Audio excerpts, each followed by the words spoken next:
Anyways, hello everyone. Hi friends. This is your old pal Mark from Business Unicorns podcast here with Pete. Pete, how are you I'm doing doing today? very well, minus the allergies. I'm getting my ass kicked by allergies lately, but it's a tradition. It is that time of year. Yeah, it means at least we're out of the normal. darkness. So I'll deal with the tissues. Yeah. That's true. That is very true. That is very true. Friends, before we dig in today, we got some one weird trick for AI users, for gym owners who use AI, which I assume is all of you. Just want to give a heads up. You can find in the link in the show notes. If you haven't downloaded this yet, we recently dropped a talk that I gave last fall that is essentially a free training on how to get your next 5 clients without paid ads.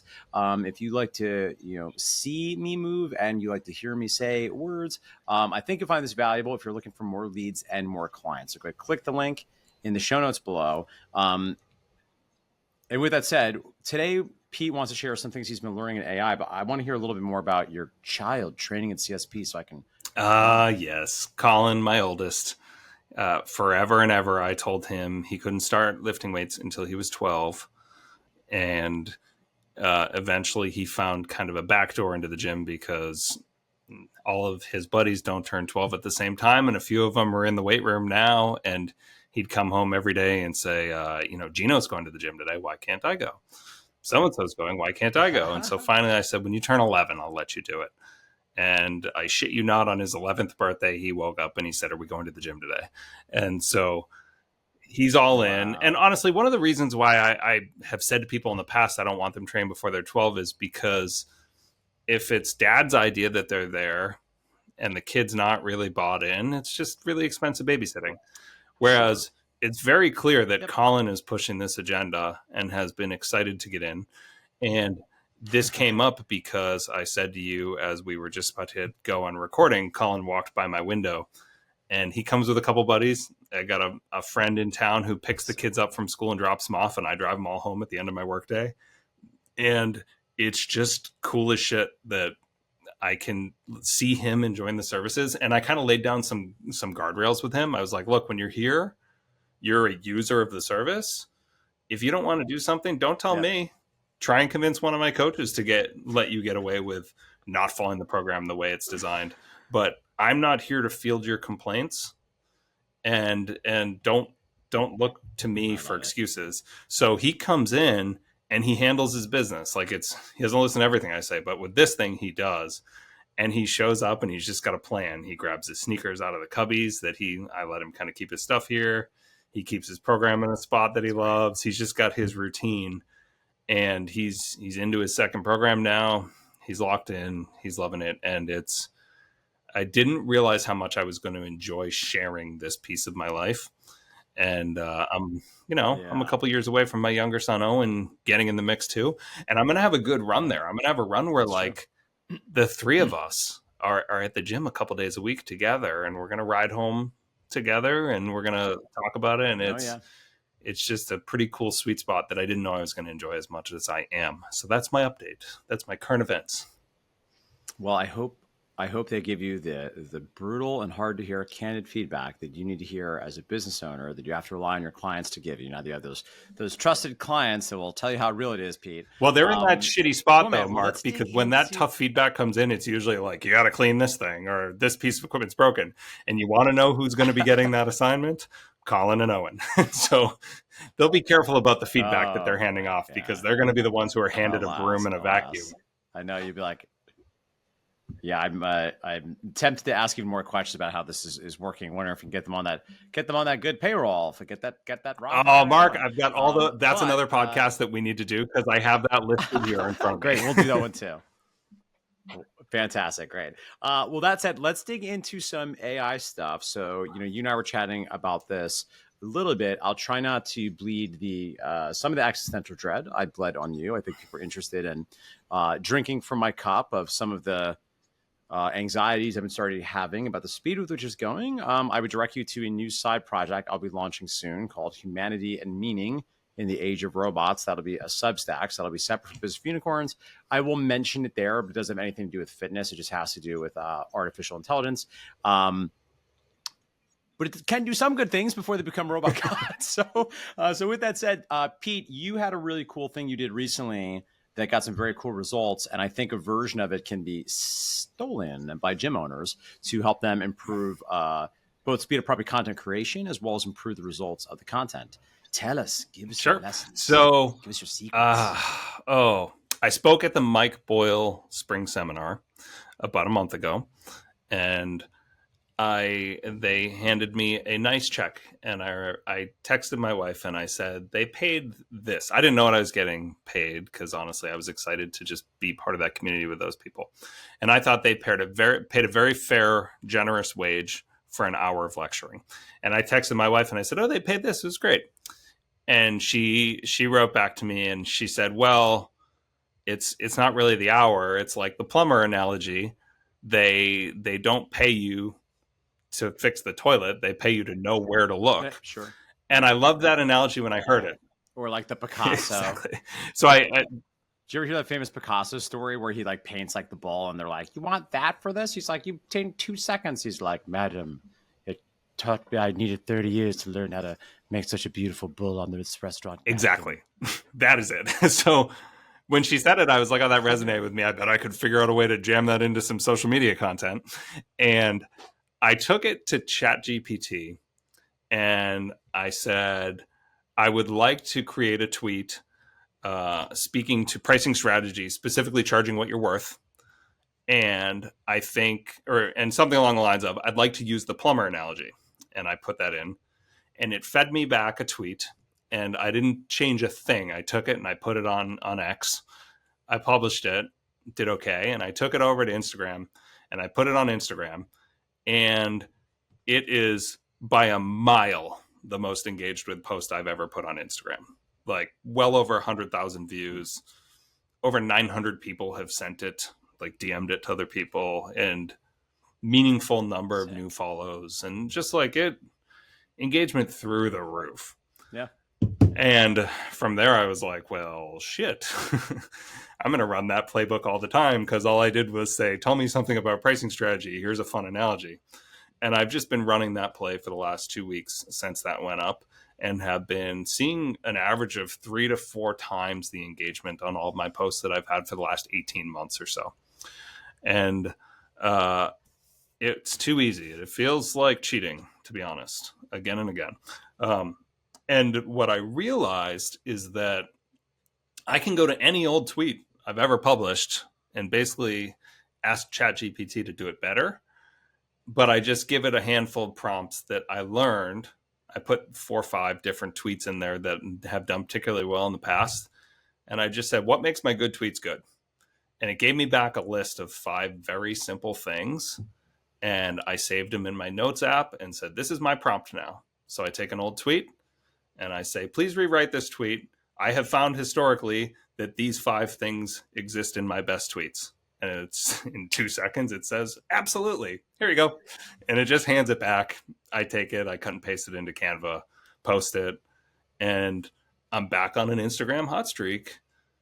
And I mean, I don't want to say I'm not doing any thinking, because I'm doing the legwork, but it is a weird dynamic, because it's getting really good at sounding the way I used to sound when I was doing this without its help, which I know you have thoughts on. And I will cease to be able to do this in the next 5 years, according to you, because my job is irrelevant. No, you'll keep doing it. You just won't be as good as robots, but you'll keep doing it. Well, it's working, Mark. I mean, don't worry. Do you have questions for me about this, or would you like me to tell you what the prompts are? I don't care how we attack it. I've just been so fascinated by how easy this has felt. Yeah, for sure. I mean, I guess the thing that maybe we can drill down on here a little bit before we got on the podcast, one thing I know is like, oh, this is cool. I really want to make sure we make this clear to people, because if you're listening and you're like, well, I don't use X, like that's true. So you can't use it exactly the same way. But Pete, I'm wondering if you can put yourself, in the seat of the hypothetical gym owner, many of which we speak to every day as part of our role here at Business for Unicorns, that does some content, but not too much. They do Instagram kind of erratically. Maybe they do email marketing, which is sort of a different animal, and a little bit harder to get data on actually how it's working, in part because open rates, fun fact for any email marketing nerds, are very unreliable now, right? So your trends of open rates up or down are probably useful, but no matter what the open rate says is, you can be sure that's not actually what it is, because some platforms don't let you know it's open, and other platforms make it look like it's opened even when it wasn't. So given that, I'm wondering, can you talk us through how a gym owner listening might be able to use this to streamline both their process of content creation and ideally create things that resonate and get bigger bang for their buck? Great question. I agree. This is absolutely not specific to X or Twitter, whatever we're going to call it. The reality is the mechanics of this don't change anywhere. And so anywhere we have published, be it, I mean, let's go back in time to the world where long form writing existed. I honestly could go back to 2015 when I started blogging. And the reality is we all know which posts or pictures we put up or tweets or Instagram posts or podcast episodes. We know the ones that struck, that just crushed. And we're like, oh, why can't I do that? Like, why can't I get that type of play on this stuff anymore? What changed? We know the one that motivates us to keep going because we might hit that number again. It doesn't matter where it was published and what the platform is. If you bring it to ChatGPT and you say, this one absolutely killed it, this one also did, what can you tell me existed there that maybe I'm not seeing? It just keeps feeding me back really good shit. Like I took a tweet, my previously best one, and the one before the plumber analogy set the world on fire for my social media. And I put it in and I just said, this one did historically high numbers. What do I need to know about it? And it gave me back a 5-step process. And it actually asked me, it's like, would you like me to turn this into a Twitter thread building off of the initial tweet? And I was like, yes, please, let's do that. But that could have been I could have dropped a blog post in and said, this blog post has been shared more than anything I have 100%. Ever put up. Why do you think it resonated? And you and I talked about this last time, and it really struck me because you made such a good point. You basically said it's so like definitive and certain of itself in all of its answers that's a little bit scary. Yeah, it is. Because even if I'm like, no, I disagree, try. It is a little like Dunning. Exactly. So if I'm like, I disagree, try again. And you're like, nope, I have spoken. Exactly. And so that's a little concerning. But I took a tweet that was published in 2019 and just said what was good about this. And it came back to what would now be a Twitter thread. It could be a blog post. It could be an Instagram carousel post. We could record an entire podcast episode on it. And all that I said was, I need to understand why I was successful. And I completely agree with everything it shared. There's nothing where I'm like, that's a reach. And we've already done all of the legwork, is my point. The hard part's done. If you've put anything out, if you've put out 50 total posts in your life, you've got content for the next couple weeks at the bare minimum. And I've got about 3,000 tweets out there, which can be exported to an Excel file and sorted by engagement if I want. I have content for the next 10 years in this current capacity if I want. And nobody's saying, I saw an iteration of this a couple of years ago from you. Not at all. Right. Yeah. So no one cares. I know that you're... Yeah, if anything, actually probably not. No, go ahead. Sorry, go ahead. I was going to say, I know that you're going to tell me like the sky is falling in the next couple of years because our jobs won't exist. But in this moment, I'm like, this is great. My job, like I did all the hard part and it's about time I get paid on this, because a lot of this stuff went up before I had a bigger audience. And some of the stuff that might have done really, really well for a big audience is hidden in the ether. And now I'm just reactivating everything. It's awesome. Hey there, Business Unicorns podcast listeners. I'm just making absolutely sure you have already gotten your free, instantly downloadable copy of my new book, The Little Book of Gym Marketing Secrets. You can find a link to download it in the show notes, or you can go to gymmarketingsecretsbook.com. I worked super hard to make sure this is a less than a 30-minute read and is a comprehensive overview of all the things you need to do to grow your gym, get more leads, more clients, and importantly, change more lives. Again, find the link in the show notes where you can download your free copy at gymmarketingsecretsbook.com. And now back to the podcast. Yep. Yeah. And I think, one other potential takeaway for people listening, it is, true. It's like if you're in the content game, which is not everybody, and I want to give some thoughts to, right? Because the one thing that we're not saying, which is very good advice if you are an influencer, which is take this and put it all over. For gym owners, please don't do that, or I'll yell at you. You probably want to be in one or two places and just do that consistently. And to Pete's very important point here, you can go back to the well a lot. Because frankly, not only can you do probably like iterations of previous things that went well. I'm not suggesting you literally do this, but arguably every 2 years, you could just repeat the whole thing over and over for a couple of years if the content was pretty good. Like most people are not seeing most of your stuff on whatever platforms you happen to be on. So if something does resonate, at minimum, there's a case to be made to bring it back, run it back, like post it again a little bit further down the line. And one of the things that I think makes like Instagram probably a good test case here for a lot of gym owners is, I suspect for those of you that are doing content marketing, Instagram is a place you are on maybe more frequently than some of the other platforms. Further, the insights, the data is a little bit more obviously accessible. Now, that's not to say that you can't, I think, read the tea leaves of more subjective and qualitative sense of how something hits, right? So as an example, you might have put out maybe like an email, or maybe if you do have a podcast or gym and somebody just like seems to get a lot of activity and response, I think that matters. And I think you shouldn't discount the value of that. However, the advantage of something like Instagram, similar to Twitter, is when you're getting actual good data on the individual pieces, you can use that to sort and then look for ways to sort of refashion content that really hit, look to reverse engineer why it might have hit, and then look to create some more content in the vein of what was very impactful and what seemed to really get a lot of engagement from your followers. If I can maybe ask another maybe follow-up question here, Pete, and I was putting you on the spot here a little bit, and I haven't thought through this, which is why I'm going to ask you to think through it in real time. So let's say we have like the gym owner that like hasn't been that active yet. They're not really doing much in the way of email marketing. They do post on Instagram, sort of. They've read our stuff.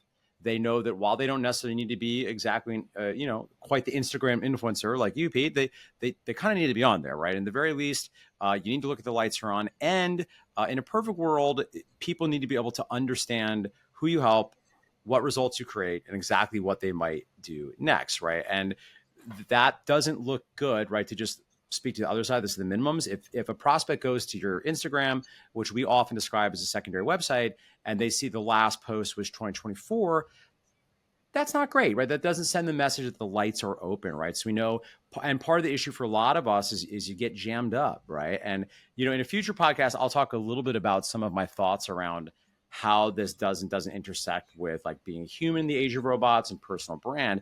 But how might you suggest a gym owner use AI to help them be a little more consistent with their content and get some things going, so we're having some activity on there, and ideally some things that are good, right? Because in a perfect world, it's not a matter of just pressing publish. We ideally also want to do things that are actually like good and useful. So can you speak to that?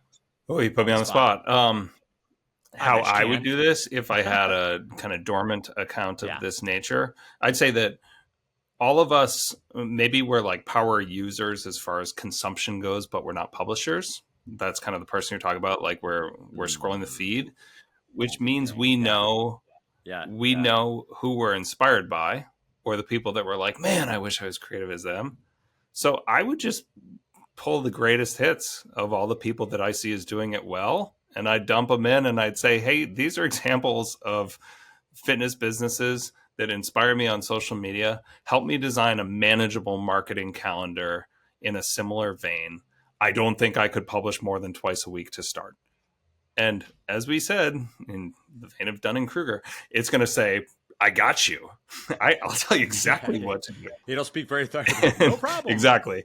So that'd probably be my starting point. And it's so crazy to me that you can be like, nope, that was overwhelming. I need something easier. Like, and it'll keep doing that. Like we use it for sports trivia in my house because my kids are obsessed. And I'll be like, hey, give me an early 2000s NBA trivia question. And the last one, it'll be like, was that too hard? Do you want me to go a little easier? And I'll be like, yeah, I'm working with a fifth grader. And it'll be like, I got you. Here's an easier one. I would use social media the exact same That way. So is hilarious. this is all too easy, Mark. I mean, I think it is a little scary because there was this period, this trend that I watched and I know you felt, where MFF was setting the world on fire in, let's say, the mid-teens, and suddenly there were 50 gyms that were trying to be MFF. And if they had ChatGPT helping them generate their own MFF fuel, we would have seen this like brutal lack of authenticity, people just trying to recreate your stuff, which I think is a little dangerous. So that's why I think that there should be, like, if you're going to go down this route and you're going to say these are examples of ones that work well for me, they better all not be the same 5 looking things. Yeah. Give some variety, feed it a wide breadth of information on what you're into, and it's going to find some middle ground. And to me, the beautiful thing is you don't, like, the problem that I see with people when they're trying to fix their social media strategy, I don't care what platform they're on. They try and do it all or nothing. If I can't post 5 days a week and do 15 stories for the next 6 weeks, then why is this even worth it? I failed. It's like New Year's resolutions. And so I would probably just start with saying just like our clients. Exactly. And I'd be honest with myself and the system, just saying, I don't think I'm going to do this more than twice a week. So I want an outline there. Let's start there. Before I lose a thought, and I think I just want to share one thing that I looked up while you said something. You mentioned that not all of your audience sees your stuff. And I decided to open up the post in question that I opened with. Talk about it's got like almost 105,000 views or something in 14 days. It tells you on the analytics exactly what percentage of non-followers and followers saw it. And I can tell you that exactly 60% of my audience has seen a post. My audience is like 20,000 people. It's not like crazy influencer stuff. It's a number, but it's not like crazy. It's not in the 6 figures or 7 figures range. And so I could just do the math. And I know that 14,100, like to a number of people saw this post. Yeah. And this thing has been shared upwards of 1,000 times. And and I've put it on my Instagram story, what feels like those 1,000 times. Every time they do it, I just hit post the story. It's just, it keeps living. And like today, 5, 10, 15 more times it'll happen. And still, after 15 straight days of that, I have 6,000 audience members who haven't seen this. So I can't emphasize this enough. When you put up a post to your audience, the algorithm's probably stapling it, and there's a real chance that 90% of your audience is never going to see the thing you put up. So just keep putting it up.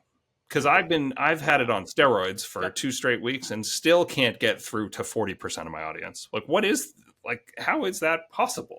And so here we are. Yeah, I mean, I have to imagine maybe, I'm